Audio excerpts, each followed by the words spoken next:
வெற்றிகரமாக அமைவதற்கு நீங்கள் ஒத்துழைப்பு தர வேண்டும். வந்திருக்கிற நீங்களும் மழை ஆச்சு, நேரமாச்சு, வீட்டுக்கு போகணும் அப்படின்லாம் போகக்கூடாது. கடைசி வரைக்கும் இருக்கணும். கடைசி வரைக்கும் காத்திருந்து இதை காது கொடுத்து கேட்கணும். தமிழ் பேசவும் தமிழ் கேட்கவும் இன்னைக்கு ஆள் இல்ல. தமிழ் நிகழ்ச்சிக்கு இந்த நாட்டில் ஆள் பஞ்சம். மிகுந்த கவலையோடு சொல்லுகிறேன், தமிழ் மணக்கக்கூடிய நிகழ்ச்சிகளிலே பல நிகழ்ச்சிகள் இன்றைக்கு வெற்றிகரமாக அமைவதில்லை. அதுதான் தமிழ்நாட்டில் இன்றைக்கு இருக்கிற நிலைமை மாறுகிறது. நாகப்பட்டினம் தமிழ்ச்சங்கம் நடத்துகிற பாரதி யுகக்கவிஞன் பாரதியினுடைய நினைவு நாள் நிகழ்ச்சியிலே ஒரு மழைக்கால சூழலிலும் தமிழர்கள் அந்த மைதானத்திலே பறந்து விரிந்த மைதானத்தில் கண்ணு கட்டிய தூரம் வரையிலும் வெளிச்சத்திற்கு அப்பாலும் நின்று கேட்கிறார்கள். எங்கள் பாரதி சொன்னான், மெல்ல தமிழினி சாகும் என்றான்.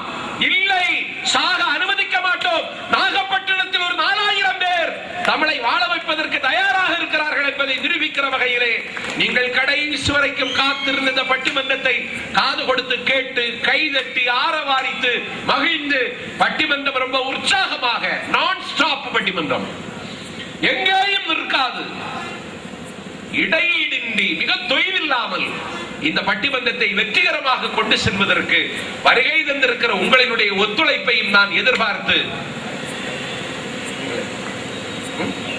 தமிழின் நிலைமை வாழ்த்தும்படியாகத்தான் இருக்கிறது என்று விவாதத்தை தொடங்கி வைத்து பேசுவதற்கு வழக்கறிஞர் அழகு சுந்தரம் அவர்கள் வருகிறார்கள். கொடுக்கின்ற நாகையில் வாகை சூடி வருகிற தமிழ் சங்கத்தின் சார்பாக வடிவமைக்கப்பட்டிருக்கிற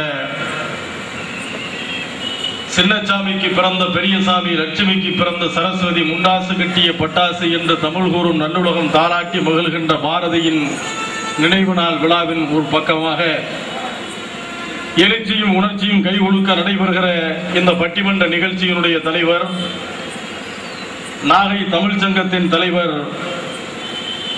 தமிழை ராக திசை நோக்கி நகர்த்துவதற்கு நாகை தந்திருக்கின்ற சகோதரர் ரகு அவர்களே, நிகழ்ச்சிக்கு முன்னிலை ஏற்றிருக்கின்ற தமிழ் சங்கத்தினுடைய சட்ட ஆலோசகர், நீதிமன்றத்தின் சன்னிதானத்தில் நித்தமும் சட்ட சரத்துக்களை சதராடுகின்ற சாதுரியமிக்க வழக்கறிஞர் பாஞ்சையுள்ள அண்ணன் வேதை ராமச்சந்திரன் உள்ளிட்ட தமிழ் சங்க நிர்வாகிகளே,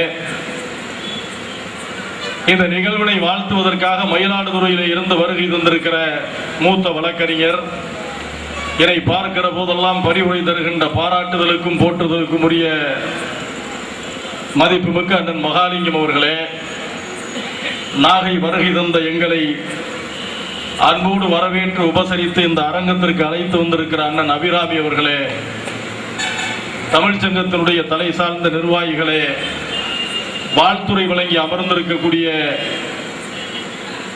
நாகை நகர்மன்ற தலைவர் உள்ளிட்ட தொழிற்சங்க தொழில் வர்த்தக சபை சார்ந்த பெரியோர்களே, சான்றோர் பெருமக்களே, பாங்கறிந்த பட்டி மண்டபத்தின் நடுவர் பெருந்தகை, கும்பத்தை கண்டால் கும்பிடாத இஸ்லாமிய கிறிஸ்தவர்கள் கூட எங்கள் சம்பத்தை கண்டால் கையெடுத்து கும்பிடுகிறார்கள் என்கிற அளவிற்கு பட்டி தொட்டிகளில் எல்லாம் தமிழை கட்டி நிர்மாணிக்கின்ற நாவுக்கரசர், முற்றிய தமிழை முற்றிலும் கற்றதனால் இவரது நெற்றி தன் நிலப்பரப்பை நீட்டிக்கொண்டே போகிறதோ என்று பார்ப்போர் பிரமிக்கின்ற வகையில் அளவிற்கு